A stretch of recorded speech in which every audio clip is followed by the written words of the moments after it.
Another week passed with no major clashes in the West Philippine Sea, but diplomatic maneuvering in front of the world press and military intimidation highlighted the situation with the Chinese are attempting to intimidate their regional neighbors, but especially the Philippines.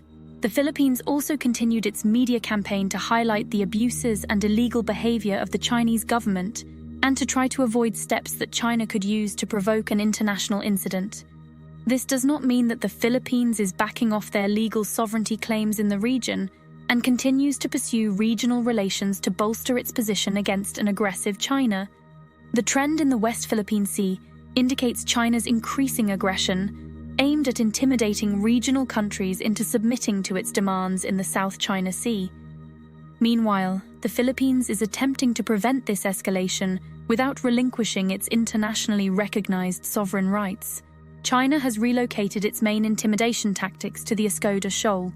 In May and June, the Philippines discovered evidence of China attempting to build an artificial island using ground-up coral as one of the building materials. This has been a common practice for China in the region, as it has built artificial islands in the South China Sea to bolster its illegal sovereignty claims and militarize the region.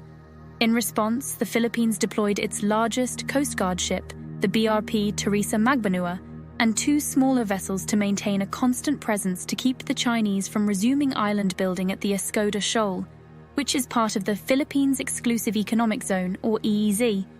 The Philippines Justice Department was also preparing a legal case against China, citing its actions in building the island and the environmental damage caused by its destruction of coral for building materials.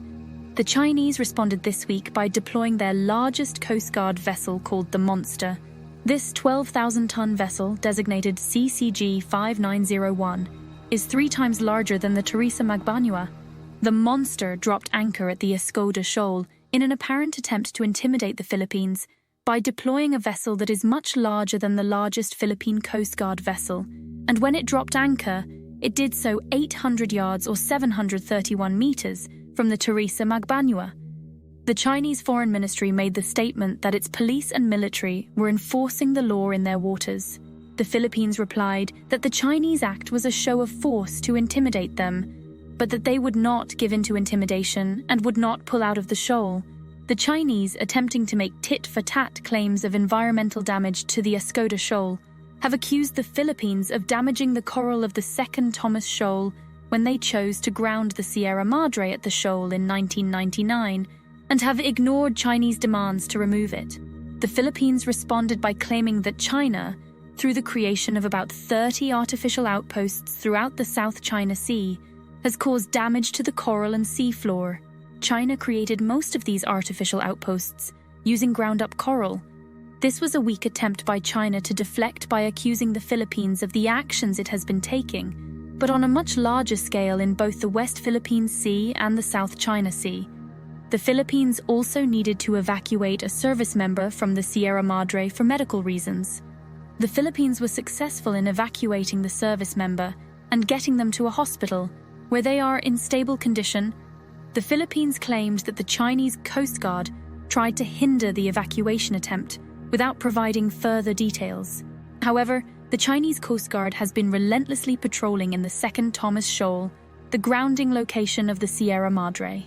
This is the same location where the June 17th incident occurred, in which the Chinese subdued Philippine service personnel, attempting to reach the Sierra Madre, and damaged 2 of their rubber boats by a Chinese boarding party of axe, knife, and spear-wielding Coast Guardsmen. The evacuation at the Sierra Madre occurred less than a week after the Chinese Coast Guard was documented attempting to obstruct the Philippine Coast Guard from rescuing 2 fishermen at the Panatag Shoal in the West Philippine Sea. As a result, the Chinese Coast Guard has demonstrated and documented an effort to prevent the rendering of assistance to non-Chinese citizens in the region.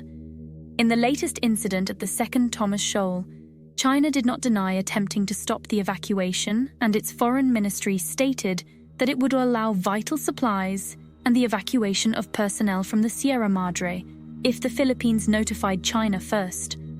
This is an apparent step of de-escalation from China, but the concession's subtleties are that the Philippines must ask permission from China to gain access to its sovereign territory. The Philippines and Japan convened the 2+2 meeting, a gathering of their respective civilian defense and foreign ministers, further undermining China's demands for no formation of alliances in the Western Pacific and bilateral resolution of all disputes. However, China does not adhere to these demands, as evidenced by its participation in this week's Shanghai Cooperation Organization meeting and BRICS, both of which it helped establish, and its deployment of a small military contingent to participate in anti-terrorism exercises in Belarus, close to Poland's NATO border. The result of the Philippine and Japanese meeting was the signing of the Reciprocal Access Agreement, which allows both countries to temporarily deploy their armed forces to each other's countries. The Japanese and Filipino representatives provided a joint statement that the international community needs to speak out on the importance of international rules-based order and the rule of law regarding access to the seas. The statement clearly targeted China and its illegal international claims. Once both countries' legislatures ratify it, the agreement will go into effect. Philippine President Ferdinand Marcos Jr. ordered the Philippine military to de-escalate tensions without compromising its sovereign rights. Chief General Romeo Brawner of the Philippine Armed Forces acknowledged the order to the press, but did not provide further details. It is easy to determine that the Philippines is not the aggressor in the region, so the statement from President Marcos can be considered a concession to pacify China. Did the request to de-escalate, or at least sound conciliatory, result from the growing public concern in the U.S. Defense Department that the current trajectory in the West Philippine Sea is one that can lead to conflict? The U.S. has publicly supported the Philippines in its legal claims, has publicly stated its intention to honor the defense agreement with the Philippines, and has publicly stated the same to China. However, it has also signaled the need for a de-escalation in which the U.S. will not take the lead, instead leaving it to the Philippines and Japan. The United States' mixed messaging has put the Philippines in a difficult position. It has announced publicly that it wants to avoid an escalation with China and ordered its military to de-escalate tensions in the region. This is primarily a public relations strategy to show that the Philippines is striving to prevent a war with China, a sentiment that the U.S. shares. However, it's important to note that China may perceive this as a weakness in both the Philippines and the U.S.'s resolve. China is likely to intensify its intimidation tactics against the Philippines, rather than seizing the chance to de-escalate the situation. China is utilizing the space the Philippines provided for de-escalation to intensify its pressure on the Philippines for further unilateral concessions. The Philippines continues to resolutely assert its sovereign claims in the West Philippine Sea. It continues to pursue a legal claim for China's environmental damage in the Second Shoal, which has led to a weak non-legal counterclaim against the Philippines in the Second Thomas Shoal. China has implemented a strategy of intimidation in the region, aiming to capitalize on the de-escalation messaging in the Philippines. It is prepared to assume the risk that any incident resulting from its intimidation could serve as a rationale for using force or threatening force to pressure the Philippines into further concessions to prevent escalation. This in turn could lead to China intensifying its efforts to bolster its illegal claims. The Philippines continues to press the successful strategy of fostering alliances as it continues to formalize its security relationship with Japan. The US and the Philippines should follow a policy not to concede to China in the region, because a war with the Philippines is not a war that the Chinese want to fight.